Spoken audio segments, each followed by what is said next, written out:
de la libération.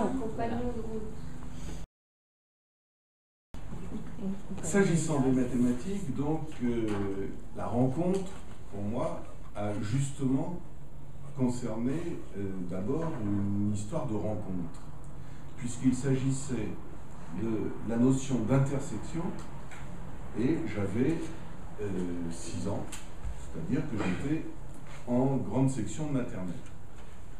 Et le défi qui était posé par l'institutrice était donc de savoir où placer les triangles rouges, étant donné que les triangles étaient placés dans une patate matérialisée par un cordon et que les pièces en plastique rouge étaient mises dans une autre patate, donc où placer les triangles rouges. Et c'est un autre enfant qui a trouvé la solution que vous connaissez, donc, qui consiste à faire s'intersecter les deux patates, c'est-à-dire qu'un cordon va passer par-dessus l'autre, et c'est ici que va se trouver la place, une place possible pour être à la fois triangle et rouge. C'est donc là où se rencontrent les deux ensembles.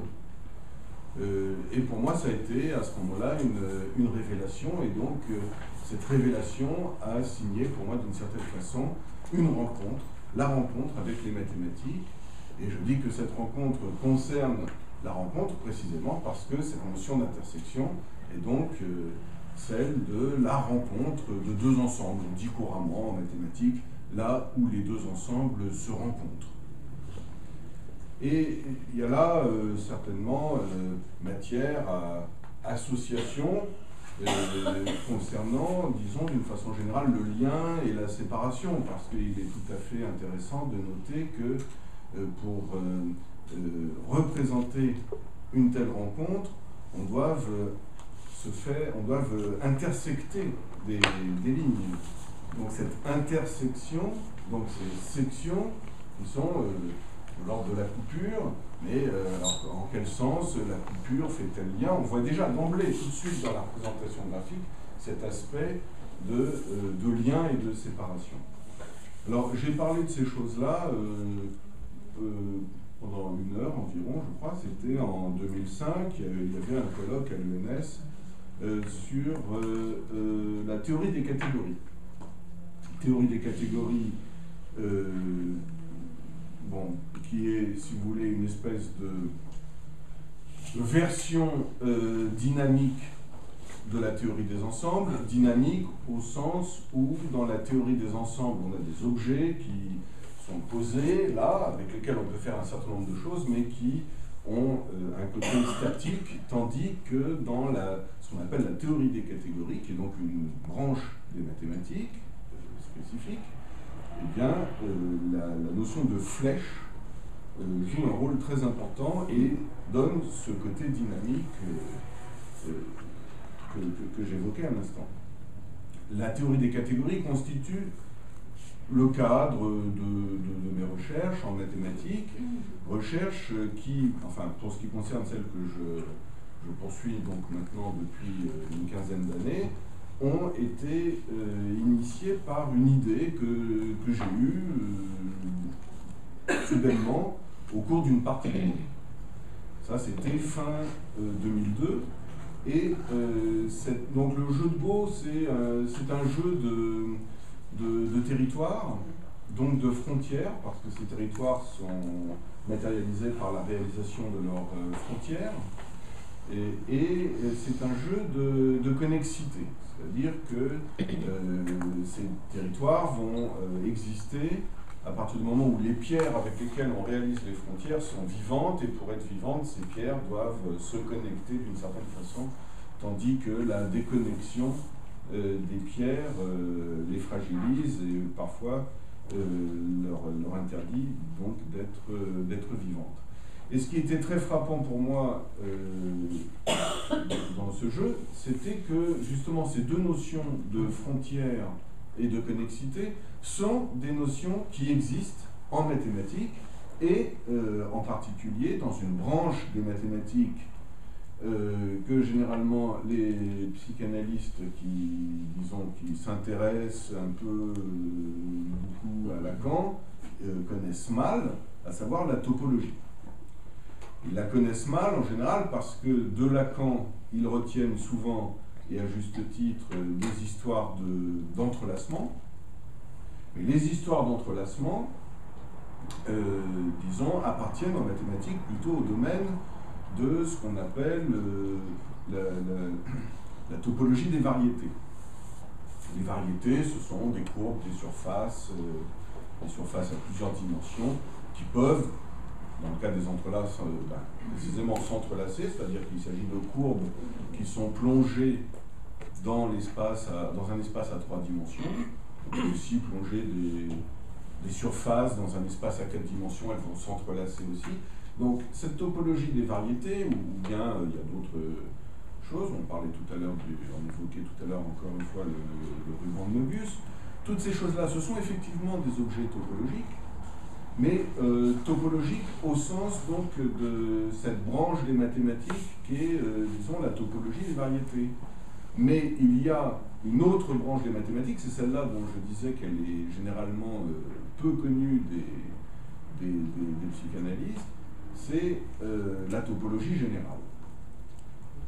Et la topologie générale, c'est vraiment un domaine, une branche des mathématiques que je vous invite à explorer, à étudier un petit peu, enfin sans forcément devenir mathématicien, quoi, mais c'est très intéressant. Les concepts qui sont à l'œuvre en topologie générale, donc ça s'appelle les ouverts, ça s'appelle les fermés, les connexes, la compacité, comme le vide par exemple, le vide est compact, la continuité, la notion de limite pour les suites, et la notion de frontière. Notion de voisinage, absolument, merci René, et la notion de frontière, c'est-à-dire que la définition des frontières en mathématiques appartient au domaine de la topologie générale. La notion de frontière et la notion de connexité sont toutes les deux développées dans le cadre de la topologie générale. Par conséquent, en jouant au Go et en étant confronté aux notions de frontière et de connexité, il y a eu très naturellement un moment où je me suis demandé si ces notions pouvaient être récupérées dans le cadre de la topologie générale. Est-ce que la frontière telle qu'elle apparaît au jeu de Go, est-ce que la connexité telle qu'elle apparaît au jeu de Go entre dans les définitions de la topologie générale? Bon. En tout cas, un intérêt spécifique pour les frontières et pour la connexité est apparu en même temps. La frontière, dans mes thèmes de recherche, les frontières et la connexité sont apparus en même temps au cours de cette partie de Go où je me suis posé cette question. Assez rapidement, j'ai vu que la réponse était négative, c'est-à-dire que la topologie générale ne permet pas de rendre compte correctement de la frontière, enfin des frontières et de la connexité telles qu'ils apparaissent au jeu de Go. Mais bon, j'ai travaillé sur ces deux notions en quelque sorte en parallèle, en étant en même temps bien conscient qu'il devait y avoir des relations profondes entre ces deux thèmes, frontières et connexité. Dans le cadre de la topologie générale, une des relations les plus frappantes entre les deux concepts, c'est le fait que quand vous avez une région d'un espace et qu'il y a une partie connexe, c'est-à-dire d'un seul tenant, qui a au moins un point à l'intérieur de la région considérée et un point à l'extérieur, alors cette région connexe, ici ce trait, doit nécessairement rencontrer quelque part la frontière de la région de l'espace considéré. On parle de... Là, la notion de frontière, il s'agit de la frontière d'un ensemble de points, la frontière d'une partie de l'espace. Il ne s'agit pas ici de frontière entre deux région. Oui, Michel. Il faudrait que j'éteigne la lumière, parce qu'on voit rien du tout, la lumière du tableau. Voilà, parfait. Là, c'est mieux. Ok. Et voilà, donc certainement deux notions profondément liées, celle de frontière et de connexité. Ça, c'est un truc que je crois que les gens apprennent ça aujourd'hui. Ils parlent de théorème du douanier ou un truc comme ça, parce qu'on est obligé de passer par la frontière. Mais bon, alors ça c'est un résultat important. Il y a d'autres aspects en topologie générale qui montrent une relation profonde entre frontières et connexité. Par exemple, dans un espace topologique, c'est-à-dire un ensemble de points munis d'une certaine structure mathématique qu'on appelle une topologie, et qui est donc la définition principale de ce domaine qu'est la topologie générale. Eh bien, par exemple, la partie vide a une frontière qui est toujours vide. Et la partie pleine, c'est-à-dire l'espace entier, a une frontière qui est toujours vide. Mais il peut y avoir d'autres parties de l'espace que la partie vide et la partie pleine, qui est une frontière vide, mais cela ne se produit que si l'espace n'est pas connexe. C'est-à-dire, si l'espace est en plusieurs morceaux non connectés, si l'espace est une juxtaposition de parties sans aucune connexion les unes avec les autres, qu'on va appeler les composantes connexes de l'espace, s'il y a plusieurs composantes connexes, chaque composante connexe, un peu comme un petit univers à lui tout seul, a une frontière qui est vide. Qu'est-ce que c'est une frontière? Alors, je vais expliquer un peu plus ce que sont les frontières en topologie générale. D'ailleurs, le mieux, c'est que je le fasse dès à présent. Donc, voilà comment ça marche. La frontière est définie à partir de la notion d'intersection. Donc, le fait qu'ici, dans cette notion d'intersection, le fait d'avoir l'intersection entre deux ensembles étant ce qu'ils ont en commun, là où ils se rencontrent, cette notion d'intersection sert de base de la manière suivante à la définition de la frontière d'une région. Donc, vous considérez une région d'un espace, eh bien, bon, mettons que l'espace soit représenté ici par ce carré, je vais dédoubler le dessin, et mettons que ça soit la même chose, même si le dessin n'est pas correct. Il y a une notion fondamentale, c'est la notion de complémentaire d'une partie dans un espace. Donc, le complémentaire de cette partie, disons A, c'est l'ensemble des points qui, dans l'espace, peuvent être n'importe où, sauf en A. Voilà. Donc c'est ce qui reste, quoi, hein, le complémentaire. Donc ces deux parties sont complémentaires, enfin seraient complémentaires, pour autant qu'on accepte que ceci c'est la même chose que cela. Hein. Mais les mathématiques, c'est l'art de raisonner juste sur des schémas faux, c'est bien connu. Bien, donc la notion de complémentaire. Cette notion de complémentaire, il faut lui adjoindre une autre notion qui est la notion d'adhérence. Donc, qu'est-ce que c'est que l'adhérence d'une partie? C'est une partie un peu plus grande qui est constituée, donc voilà, je note A bar l'adhérence de A.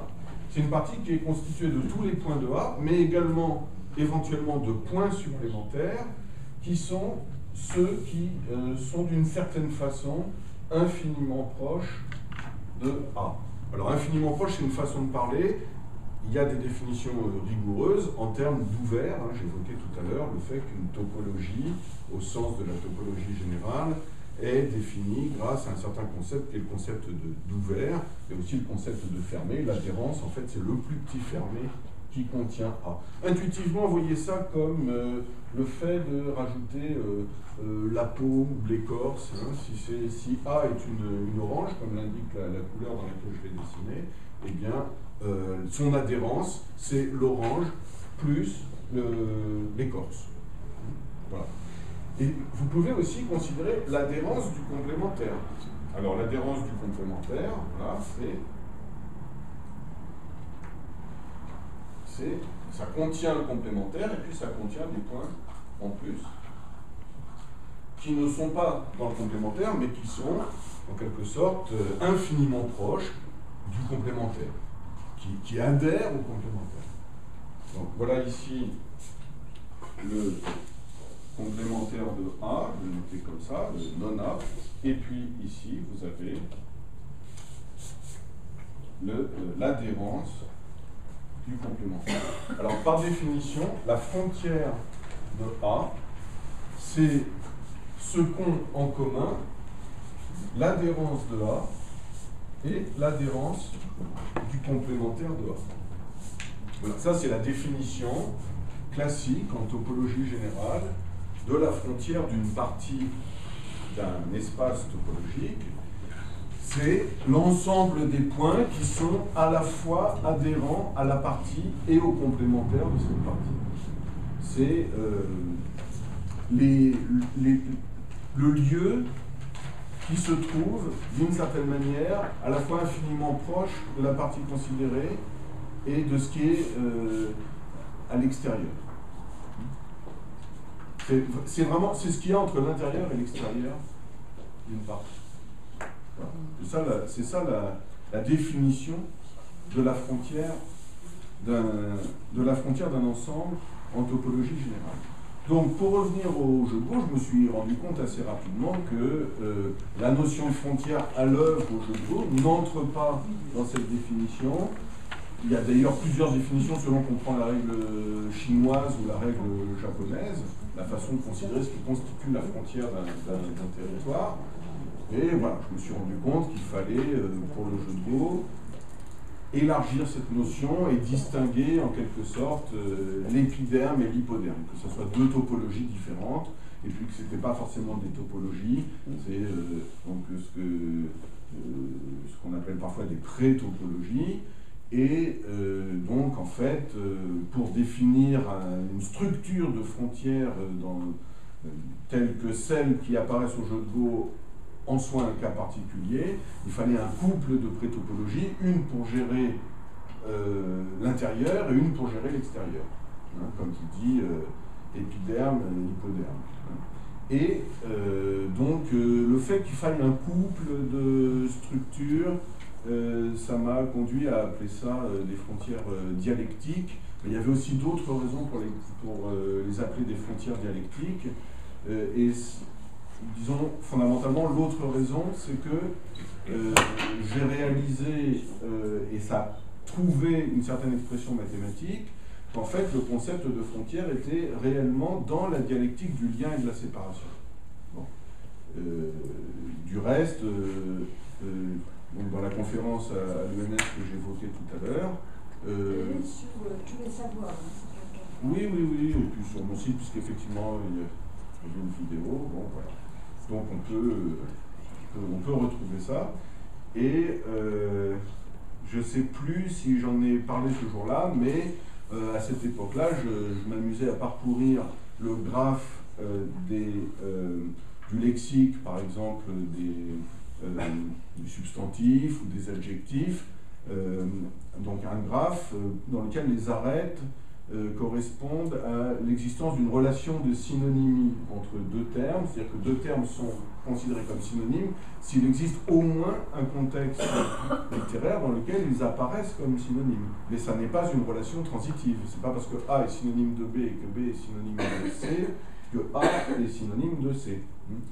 Et on peut, par exemple... J'en ai beaucoup parlé. Discret, continu, machin.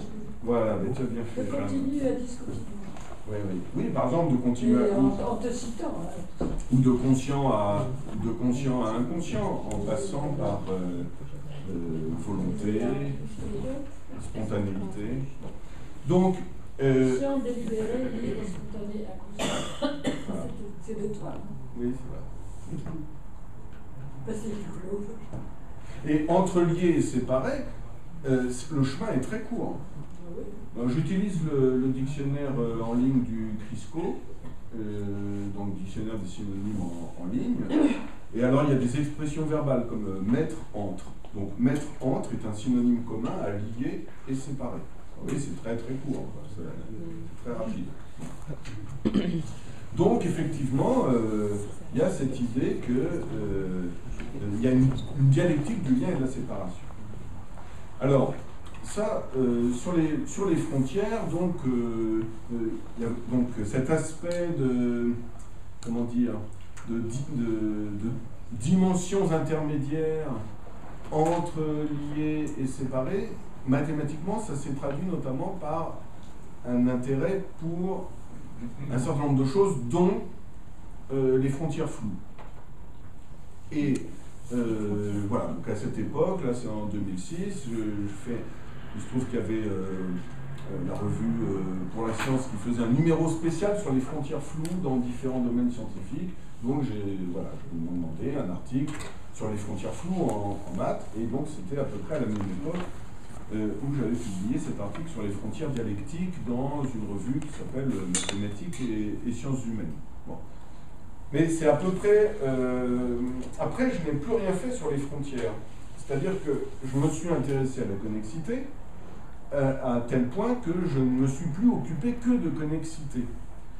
Plus précisément, la connexité en général s'est avérée rapidement ne pas pouvoir entrer correctement dans le cadre de la topologie générale.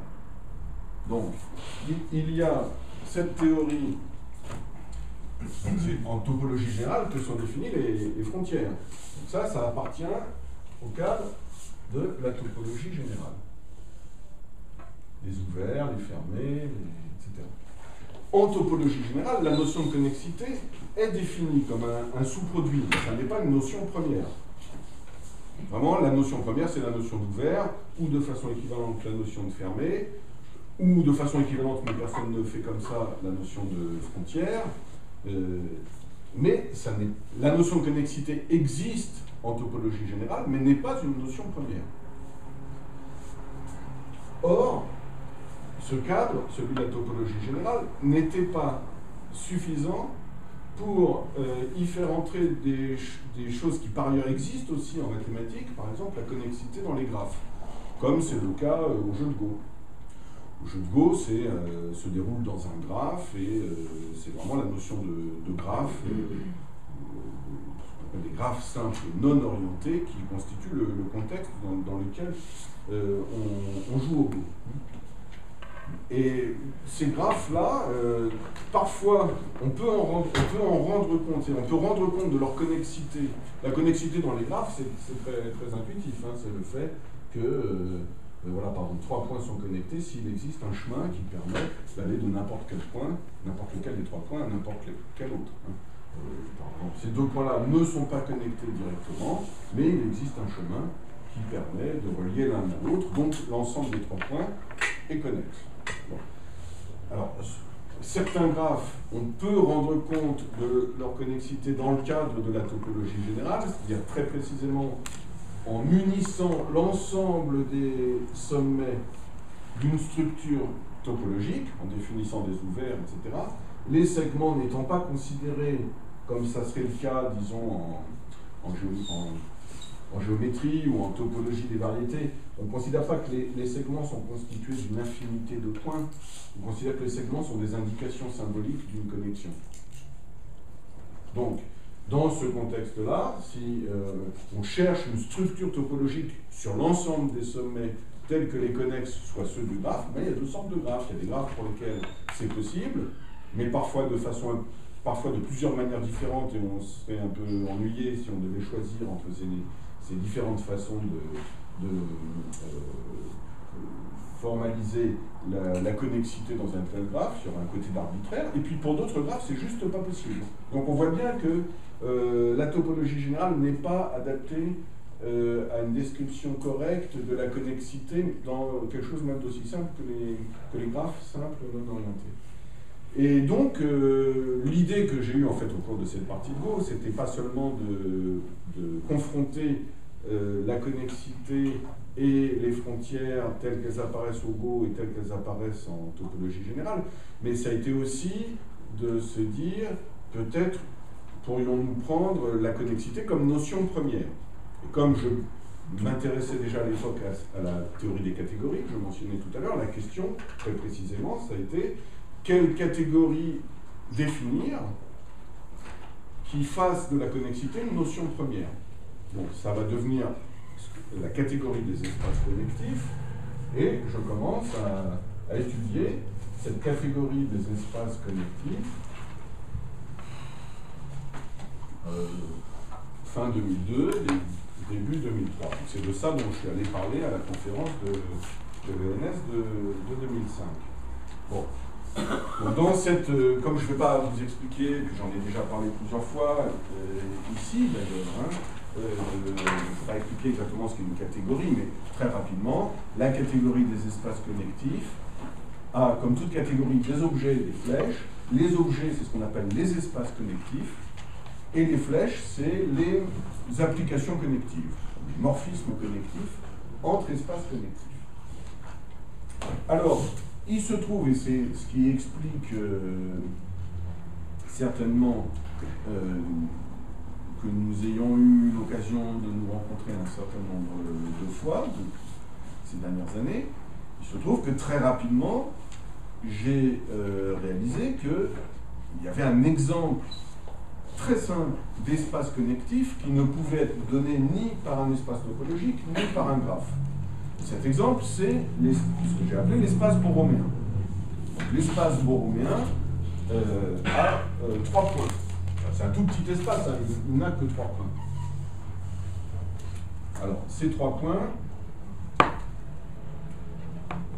d'un point de vue connectif, ont pour propriété d'être connectés, tous les 3 ensemble. Ils sont globalement connectés. Par contre, ils ne sont pas connectés 2 à 2. Voilà, c'est tout. Donc on pourrait représenter ça en les entourant pour signifier qu'ils sont connectés.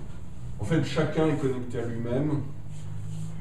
Et puis, globalement, les 3 ensemble sont connectés, mais ils ne sont pas connectés 2 à 2. Donc il y a une... J'ai laissé dans mon sac... Est-ce que...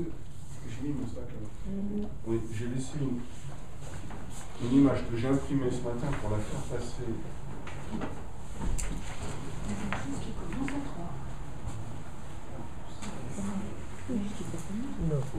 Donc ça, c'est l'espace connectif le plus simple, qui n'est ni un espace topologique, ni un graphe.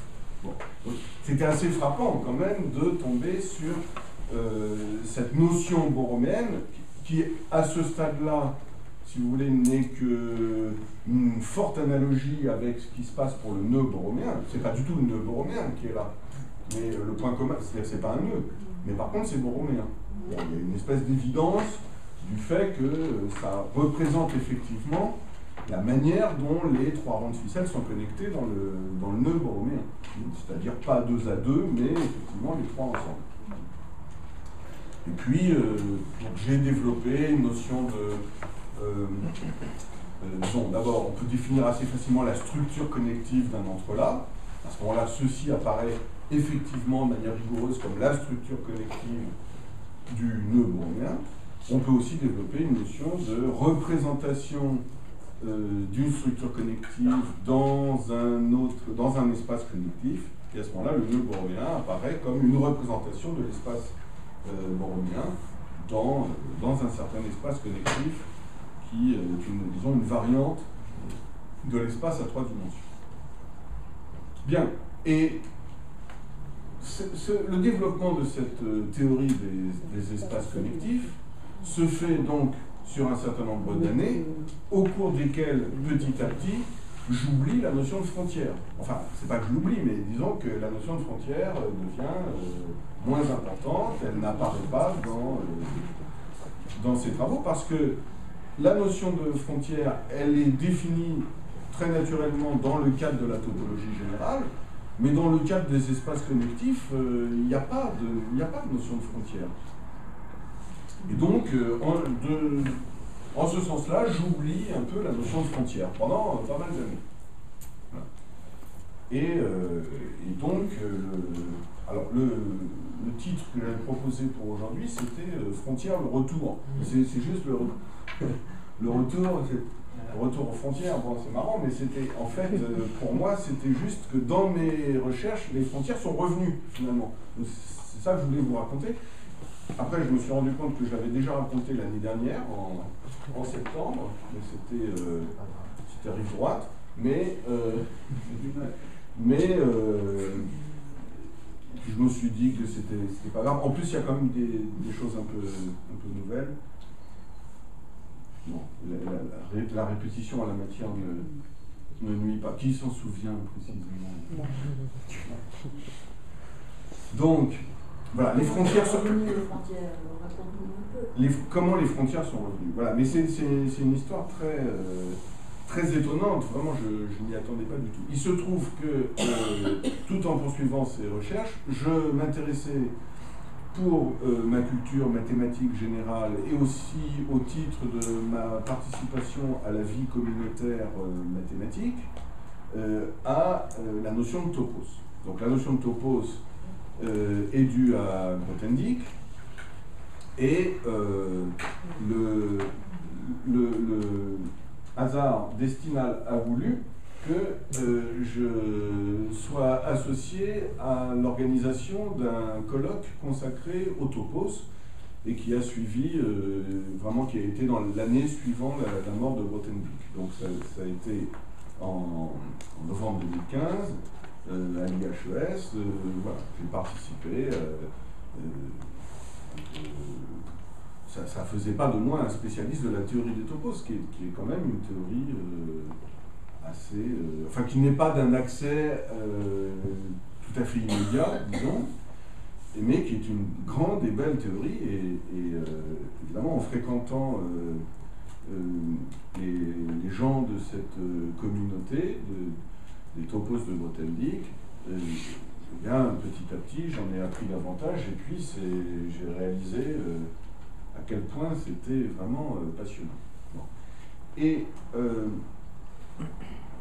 un jour, j'ai écouté un exposé de Laurent Laforgue, qui est un très grand mathématicien français et qui se trouve être, disons, bien intéressé depuis quelques années, et en particulier depuis qu'il a rencontré Olivia Caramello, qui est une mathématicienne italienne absolument géniale, et qui était à Cambridge. Maintenant, elle a trouvé un poste en Italie, mais entre les deux, il y a la France, donc elle est passée par la France pendant quelques années, ce qui a permis un certain nombre de rencontres. Et donc, Laforgue a pas mal discuté avec elle, ils continuent à travailler ensemble, et elle a vraiment convaincu. Bon, il faut voir, Olivia Caramello, pour moi, je dirais que elle est la fille spirituelle de Grothendieck. Grothendieck étant vraisemblablement le plus grand mathématicien du XXe siècle, et d'une certaine façon peut-être de tous les temps. Enfin bon, en tout cas, c'est vraiment une œuvre absolument immense. Donc Laforgue, totalement enthousiaste, fait une conférence sur les topos, et une conférence destinée à des profs de maths, je crois, enfin, public assez large par rapport à des recherches aussi pointues. Et voilà, à chaque moment de son exposé, il explique à quel point c'est passionnant, c'est génial, etc. Et notamment, il dit, et des topos en mathématiques, en fait, il y en a partout. Alors, j'ai voulu en avoir le cœur net, parce que je m'étais déjà posé la question, est-ce qu'il y a des topos, par exemple, est-ce qu'on peut associer un topos à chaque espace connectif? Mais je n'avais pas vu. Quand je l'entends dire ça, voilà, je me dis, il faut que je regarde comme ça de près. Et en fait, dans les 24 heures, j'avais la définition du topos de Grothendieck associé à un espace connectif. Grothendieck, si vous voulez, parmi l'exemple le plus simple de topos de Grothendieck, c'est le topos de Grothendieck associé à un espace topologique, au sens de la topologie générale. Mais les espaces connectifs, personne il se trouve, c'est très mystérieux, mais il se trouve que personne ne connaît les espaces connectifs en mathématiques, enfin ça commence un tout petit peu. Et donc, je me suis posé cette question et j'ai trouvé effectivement une façon naturelle d'associer un topos de Grothendieck à un espace connectif quelconque. Par exemple, à l'espace borromien qui est là, qui a 3 points, est associé un certain topos. Je ne vous ai pas dit ce que c'était qu'un topos, mais rassurez-vous, comme je ne vous le dirai pas, ça ne changera pas grand-chose. Mais par contre, parce que c'est en fait, disons, parce que c'est tellement vaste. C'est 2 heures de conférence pour qu'on comprenne. Bon, alors, un topos, c'est un univers mathématique. L'exemple le plus simple de topos, après ce qu'on appelle le topos dégénéré, dans lequel il n'y a vraiment rien du tout, mais l'exemple le plus simple, c'est le topos associé à un point. Et le topos associé à un point, c'est tous les ensembles. C'est la catégorie de l'ensemble. Le point en question étant un point de vue. En fait, quand vous avez un point de vue sur les ensembles et que vous regardez les mathématiques à partir de ce point de vue, eh bien vous voyez se déployer la catégorie des ensembles, avec entre ces ensembles les applications. Si vous avez deux points non connectés l'un à l'autre, vous allez voir double, vous aurez 2 points de vue et en fait vous allez voir se déployer un univers qui est la catégorie des couples d'ensemble et des couples d'applications entre ces ensembles. Et il y a une notion, donc voilà, je ne vais pas développer davantage, je ne vais pas essayer d'expliquer davantage ce que sont les topos, mais il y a une notion fondamentale en théorie des topos, c'est le fait pour 2 objets mathématiques d'avoir le même topos. Or, j'ai vu assez rapidement que par exemple le topos associé à l'espace connectif borromien est le même, ou disons est équivalent, au topos associé à un certain espace topologique. Alors que on est dans 2 mondes mathématiques qui certes doivent avoir des liens, de manière un peu a priori de façon mystérieuse, parce que j'avais beaucoup de mal à préciser ces liens. Il y avait des liens, il y a des liens évidents entre ces 2 mondes, par exemple le fait qu'à tout espace topologique on peut associer un espace connectif. Mais par contre dans l'autre sens, je ne voyais pas comment associer de manière naturelle un espace topologique à un espace connectif. Or là, je découvre qu'en fait, tout espace connectif fini, bon, voilà, le résultat n'est pas général pour tous les espaces connectifs, mais au moins pour les espaces connectifs finis, on a, donc je vais montrer le résultat suivant, c'est que tout espace connectif fini admet un topos qui est équivalent au topos d'un certain espace topologique. Et du coup, il y a une nouvelle connexion qui se fait avec la notion de frontière, puisque dans le cadre topologique, la notion de frontière opère. Et donc, par exemple, ça veut dire que on va pouvoir parler de la frontière du point bleu, la frontière du point rouge et la frontière du point vert. Si vous considérez que réel, symbolique et imaginaire sont des dénominations acceptables pour ces 3 points, et pourquoi pas, c'est d'autant plus acceptable que il n'est pas certain que tout le monde donne le même sens précisément à chacun de ces 3 noms. Donc, voilà, on pourrait les appeler réel, symbolique et imaginaire. Quelle est donc la frontière du réel, la frontière du symbolique et la frontière de l'imaginaire? Donc, je pars de cet espace connectif qui n'a que 3 points, l'espace borromien. Je regarde le topos qui lui est associé et je découvre un certain espace topologique qui a le même topos Et là, la grande surprise pour moi, c'est que cet espace topologique a 4 points. Et voilà sa structure. Je vais, même si je ne vous ai pas expliqué ce qu'étaient les ouvers, je vais représenter les ouvers de cet espace topologique. En fait, il y a 3 points qui correspondent aux 3 points, disons, à réel, symbolique et imaginaire. Ces points-là vont être des points ouverts. Et puis, il va y avoir 2 autres ouverts, à savoir l'espace entier, c'est-à-dire qu'il y a un 4e point qui est fermé et qui n'est pas ouvert, contrairement aux 3 autres.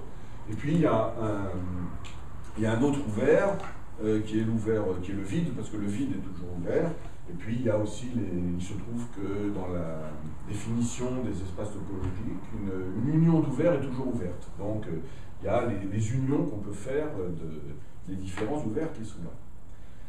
Alors, bon, appelons-les, pour simplifier, appelons les 3 points qui sont là R, S et I, et le 4e point... oui, mais ça fait S, ça fait un autre S. Non, mais on peut appelons le Q comme 4e. Donc, dans cet espace topologique à 4 points, on peut regarder quelle est la frontière de R. Et alors, c'est-à-dire on peut regarder, ça va marcher comme ça, la frontière de R, c'est l'adhérence de R intersectée avec l'adhérence du complémentaire de R, c'est-à-dire ISQ. Bon. L'adhérence de R, c'est le petit fermé qui contient R, c'est le complémentaire du plus grand ouvert qui ne rencontre pas R, et c'est donc en fait le complémentaire de S et I, c'est-à-dire que c'est R et Q. C'est-à-dire que le 4e est adhérent à R, et lui-même est adhérent les points d'une partie sont toujours adhérents à cette partie. Et ce qui est intéressant, c'est qu'il puisse y avoir des points supplémentaires. Donc là, effectivement, il y a un point supplémentaire qui est le 4e qui est adhérent à R. Et alors, quant à ISQ, donc, ISQ est fermé, puisque son complémentaire, c'est R qui est un point ouvert. Donc, et un fermé, c'est le complémentaire d'un ouvert. Donc, ça fait ça. Et donc, finalement, l'intersection des deux, c'est Q. Donc, la frontière du réel, et c'est pareil pour les 2 autres points, c'est le 4e point. On pourrait dire que... je ne sais pas si c'est Saint-Homme, hein, ça, pourquoi pas. C'est une idée qui peut venir, mais... il me semble que Saint-Homme, c'est lié à la psychose, non? C'est une réparation. L'objet. Alors que RSI, ça concerne un peu tout le monde. Bon, alors, je ne sais pas. Hein. Mais en tout cas, il y a un 4e qui apparaît naturellement dans les structures mathématiques et qui peut être vu comme la frontière commune de R, c'est-à-dire la frontière de R. C'est aussi la frontière de S, c'est aussi la frontière de I. Cet espace topologique à 4 points, qui a donc 3 points ouverts et un point fermé, admet ce que j'appelle une représentation dans un autre espace topologique. Et cette représentation, donc, c'est la fractale de Newton, on va la faire tourner.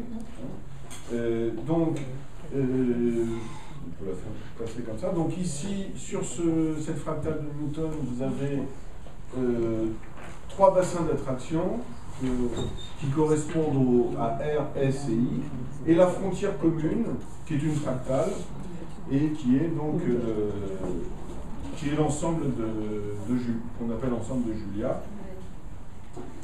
Et le fait que cette frontière-là, dans un espace à 4 points, se trouve naturellement représentée par une frontière fractale dans précisément ce qu'on appelle dans cette fractale de Newton, en soi, c'est assez intéressant parce que ça souligne vraiment l'aspect frontalier de ce quatrième qui entre un peu en dualité avec l'interprétation du quatrième tel qu'il commence à surgir, je ne l'ai pas représenté, mais déjà du côté connectif. Parce que s'il y a un quatrième point qui apparaît du côté topologique, c'est qu'il y avait déjà du côté connectif au moins potentiellement un quatrième. Alors c'était pas exactement un quatrième point, mais c'était, c'est ce que j'appelle un point générique, et disons que son rôle est d'exprimer la connexité des trois. Donc du côté connectif, vous avez ce qu'on pourrait appeler un point supplémentaire qui exprime le fait que les trois RSI sont connectés, mais du côté topologique, ce quatrième apparaît comme trace.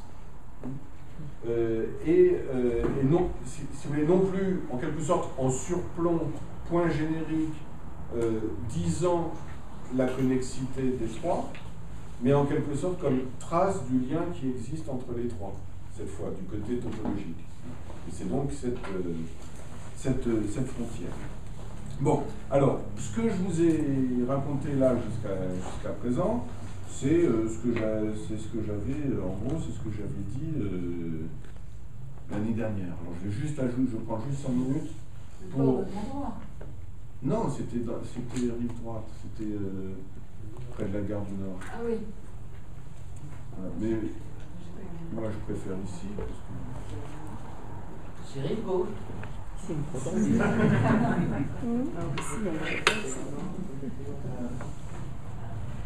Qu'est-ce que veut dire frontière du réel si on tient compte du fait que le nœud tout entier est réel?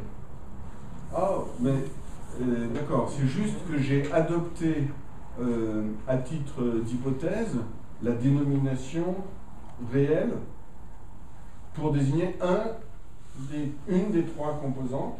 Oui, comme un analogue. C'est juste une dénomination. Je vous la donne comme ça. Il se trouve que, comme Lacan a utilisé le borroméen en écrivant à côté de chacune des composantes réelles, symboliques, imaginaires, je pensais que ça vous parlerait. Maintenant, si vous trouvez des passages dans lesquels Lacan dit tout l'ensemble du nœud, c'est-à-dire les trois composantes est réel, etc. Mais c'est nécessaire, il faut que le nœud soit réel, sans ça, ça n'a pas de sens. Oui, mais ça, c'est pas mon... Excusez-moi, je me prononce pas là-dessus. Non seulement je me prononce pas là-dessus, mais je m'autoriserai à utiliser à ma façon ces dénominations de réel, symbolique et imaginaire si je trouve l'occasion de le faire. Il se trouve justement, donc je vais prendre encore 5 minutes, que j'ai trouvé récemment l'occasion de faire ça. Dans la journée, ou les journées sur Lacan et Spinoza, j'étais intervenu déjà, et ça avait été l'occasion d'une réflexion sur, donc, disons, sur déterminisme, indéterminisme et libre arbitre. Mais,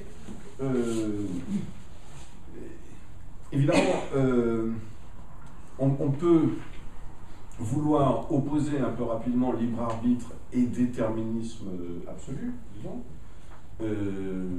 La notion de libre arbitre, je ne sais pas si elle apparaît chez Spinoza, il y a en tout cas il y a plusieurs notions de liberté chez Spinoza. Il y a la liberté de Dieu, disons, et puis il y a la liberté que l'on conquiert en augmentant sa puissance d'agir par la prise de conscience des déterminations auxquelles nous sommes soumis sans en être conscients en général.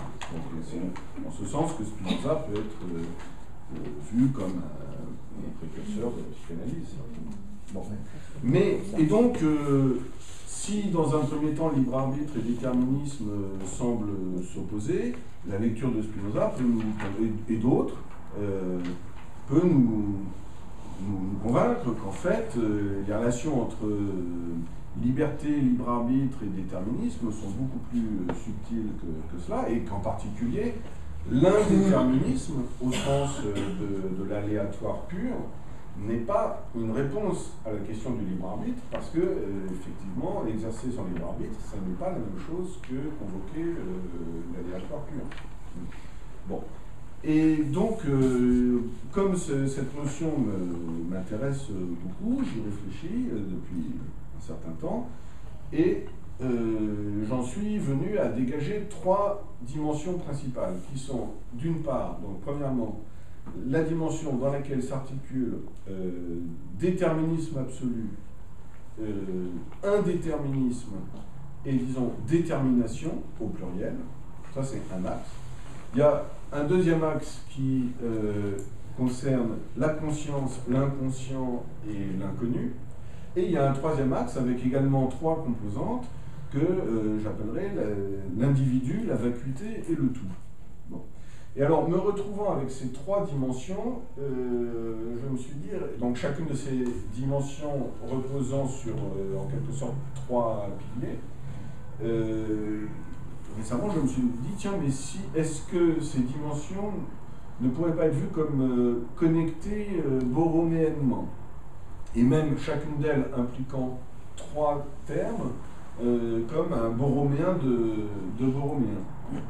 Mais disons simplement, déjà, s'il y a une relation borroméenne entre ces 3 dimensions, alors ça fait surgir, à la frontière des 3, une 4e dimension, selon ce que je vous ai expliqué là. Et je me suis dit, mais tiens, mais ça pourrait être le temps, parce que le temps, dans la question du libre arbitre, elle est évidemment fondamentale. Or, je ne l'avais pas énumérée en quelque sorte dans les conditions du libre arbitre, alors même qu'une grande partie de mes réflexions mettent en jeu le temps, et notamment ce qu'on pourrait appeler le futur immédiat. Tout à l'heure, parce que tu as dit, il y a les 3 points RSI. Et puis dans l'esprit topologique, le 4e, c'est la trace. Donc quand tu parles de trace, tu introduis déjà quelque chose du temps. Ah, peut-être, mais justement, avec le 4e. Oui. Donc précisément, ça conforte, ta remarque, conforte, disons, ce qui pour l'instant n'est qu'une intuition. Je vous livre ça, c'est un peu ténu, hein, c'est juste à ce stade-là, ces dernières remarques procèdent plutôt de l'association d'idées, mais qu'il y aurait un 4e qui serait de l'ordre du temps, c'est-à-dire lui-même étant un triptyque impliquant, disons, le temps, l'éternité, enfin, disons le destin, et la nouveauté absolue. La nouveauté absolue et l'éternité étant 2 manière pour ce que j'appelle l'intemporel de se manifester en quelque sorte. L'intemporel, c'est l'atemporel ou l'intemporel. À ce stade-là, je ne fais pas de différence entre les deux. Mais je ne peux pas aujourd'hui vous expliquer pourquoi je parle d'intemporel ou d'atemporel et quel sens précis je lui donne. Mais il se trouve qu'il y a toute une théorie mathématique que j'ai développée aussi et qui me permet d'aborder ces notions. Et donc l'intemporel peut se manifester sous forme de ce qui ne bouge pas, quoi, un caillou, le natus est en quelque sorte très élémentaire, quoi. Mais aussi sous forme de ce qui est totalement neuf, car n'ayant pas de passé. Et donc, vous voyez, entre ce qui est totalement neuf et qui surgit dans l'instant et ce qui, au contraire, s'inscrit pour toujours. Voilà. Donc, voilà, je voulais vous livrer ces quelques réflexions qui rencontrent, je pense, les thèmes de la rencontre du temps. Voilà.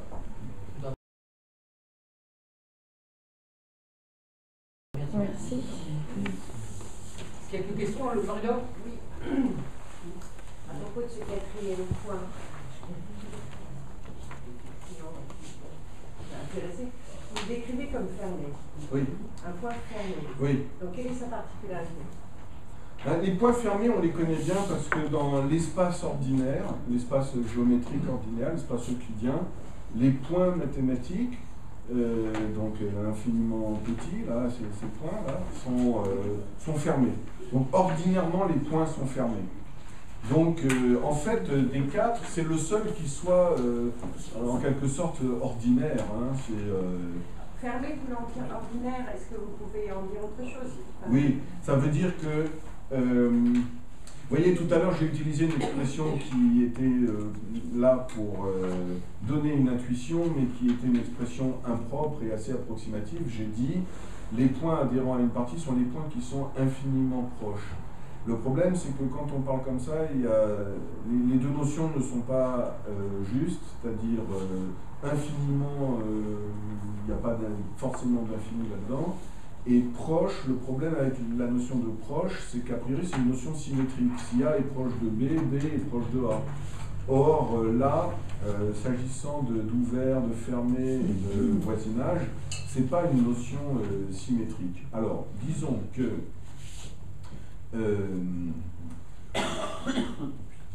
l'adhérence ou la fermeture, car les deux concepts coïncident, d'une partie d'un espace, c'est l'ensemble des points dont on peut s'approcher à partir des points de cette partie par une suite. Voilà, ici, un point de l'adhérence à barre, c'est un point dont on peut s'approcher depuis l'intérieur de la partie et d'aussi près qu'on veut. Encore une fois, ce n'est pas une vraie notion de proximité, il n'y a pas de notion forcément de distance. C'est pour ça, c'est bien parce qu'il n'y a pas de notion de distance que la topologie générale devrait intéresser davantage les psychanalystes et aussi les philosophes, parce que les relations de proximité entre les concepts, ou bien ce qu'on pourrait considérer comme des espaces psychiques, en général, il n'y a pas de distance. Donc, si vous regardez ce qui se passe dans les rêves, on voit bien que c'est pas comme dans un espace euclidien, quoi. Donc, mais il peut y avoir une notion de proximité quand même s'il n'y a pas de notion de distance. Ça veut dire que, en fait, techniquement, chaque fois qu'il y a tout ouvert autour d'un point ici, il va rencontrer la partie.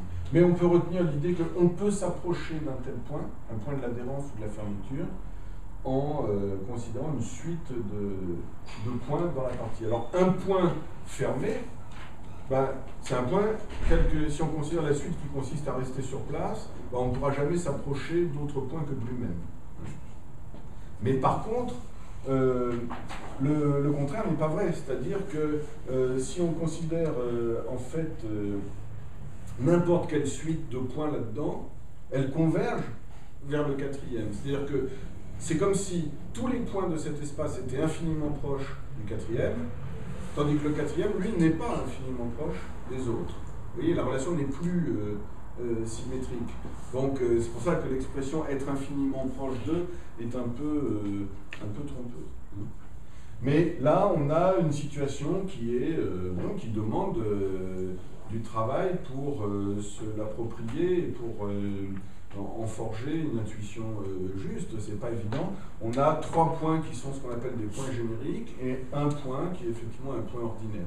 Si on regarde une structure ici, un borroméen de borroméen, ce qui d'ailleurs peut être représenté par un entrelac, on peut entrelacer borroméennement 3 nœuds borroméens, eh bien, donc la structure connective sera ce que j'appelle un borroméen de borroméen. Il va lui correspondre un espace topologique qui aura 13 points, c'est-à-dire 3 points génériques, 1 pour chacune des 3 composantes, plus un point générique d'ensemble.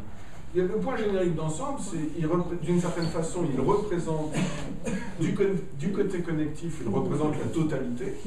C'est l'univers, c'est la nature, voilà, c'est la totalité. Mais du point de vue topologique, là encore, il n'apparaît plus que comme une trace. Une trace de ce lien, en quelque sorte.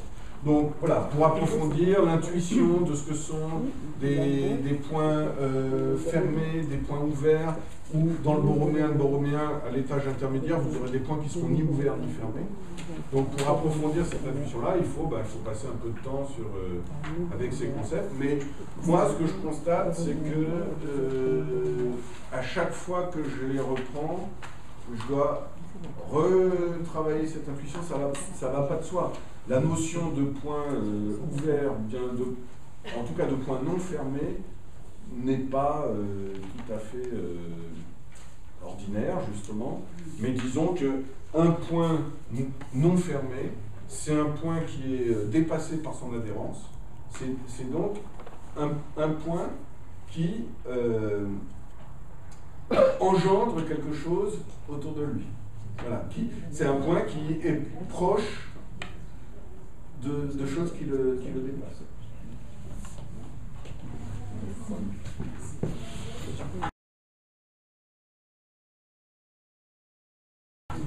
Comment comprendre, surtout savoir pour une notion dans un domaine mathématique d'être première, ça signifie qu'elle engendre les autres ou bien on ne peut pas se passer de notion pour définir les autres? Du point de vue constructif de la théorie, c'est premier, ça veut dire... Oui, là, c'est juste une description d'une caractéristique logique de la théorie. Dans la théorie qu'on appelle topologie générale, la notion de connexité découle de la notion d'ouvert. Dans la théorie des espaces connectifs, la notion d'ouvert n'existe pas. Par contre, tout est défini en termes de connexité, c'est-à-dire dans un espace connectif, il y a des parties de l'espace qui seront dites connexes et qui suffisent à caractériser la structure connective considérée. Une structure connective est caractérisée par la liste des connexes. Voilà. Il y a combien de notions problématiques, par exemple, dans le domaine des espaces connectifs ou des espaces topologiques? Potentiellement, il pourrait y en avoir une infinité. Ah oui, ça dépend des découvertes, en fait. Oui, oui. Ah oui, d'accord. C'est pas un jeu fermé.